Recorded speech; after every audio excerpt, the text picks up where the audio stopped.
Growing up, I've always been fascinated by world building in video games. And the way you can create a universe in a video game has always been a dream of mine for as long as I can remember. I've been doing digital art for almost 2 decades. And I feel that I'm finally ready to take everything that I've learned and take a deep dive in the creative process of game development. So in this devlog, we're going to continue working on our game where a duck and a platypus are saving the world from an alien invasion. And in the last devlog, we introduced our first NPC, which set the tone and character of the world we're building.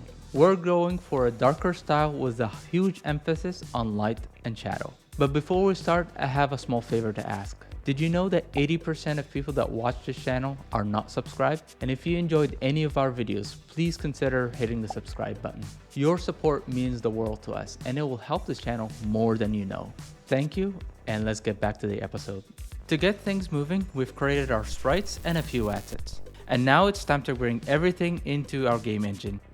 So the first thing on my list was implementing basic movements and jumping. I wanted to make it very fluid and responsive. There are so many videos explaining character controller and we're not going to go too much into detail with that. But the main thing we wanted to focus on is the creative process. But I used this character controller over here and I'll link it in the description below. And I found it very fitting to how I want the character to behave. So the first few weeks I spent learning about Unity, I immediately realized that working with the default animator is going to be a huge pain. So I decided to toss that out of the window and use scripting instead. And now everything feels more responsive and fluid. Now that we have the walking and jumping taken care of, I wanted to add a little bit more. So I introduced a dash move. So I quickly moved on the dashing animation and it turned out to be a really good addition. And I'm absolutely in love with it. Next step was I wanted to improve the animations a little bit further. I didn't like the transition between the jumping and the idle, so I added a landing animation. So now our character has a cute little boopy landing animation. And now with a fully functional character, it's time to build a sample scene and delve into the role of our NPC in the universe. Let's jump back to our sprite and set up a quick draft to test the colors and values. So far we have Backtail our NPC, and all we know is that he can sell upgrades to Duck Norris.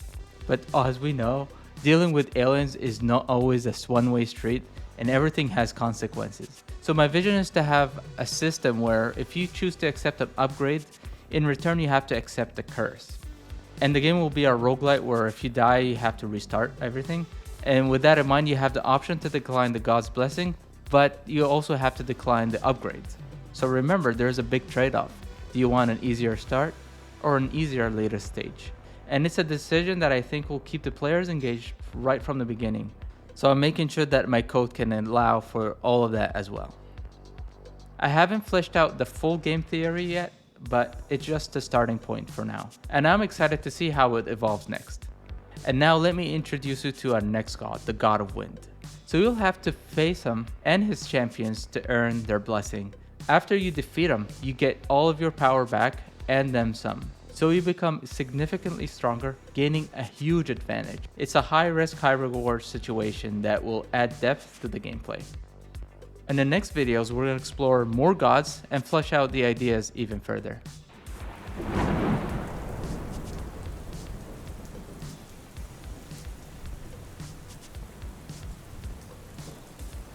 Thank you so much for watching. If you enjoyed this video, make sure to leave it a like and a comment. It'll help us grow and help us with the algorithm. And if you enjoyed this one, you might enjoy this video as well, where we're taking you on the first devlog. We're creating this whole universe.